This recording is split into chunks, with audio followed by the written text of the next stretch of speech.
Have you ever just sat by a stream and watched the water flow?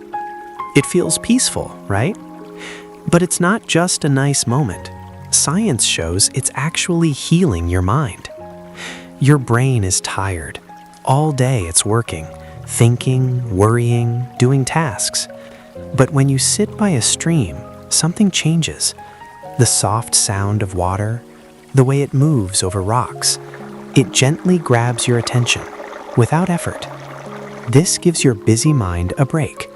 Scientists call this soft fascination. Here's what happens inside you. Your stress hormone cortisol starts to drop.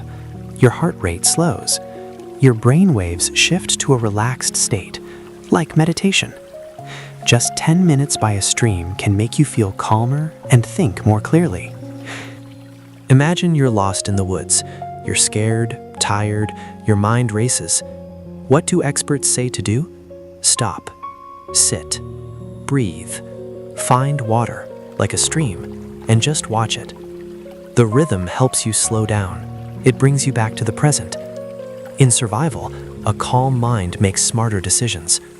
So next time you feel anxious, overwhelmed, or just need clarity, find a stream, sit, watch, breathe.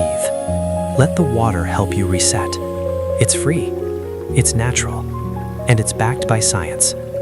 If you liked this, hit subscribe for more simple science about nature and mental health. Get outside, stay calm, and see you next time.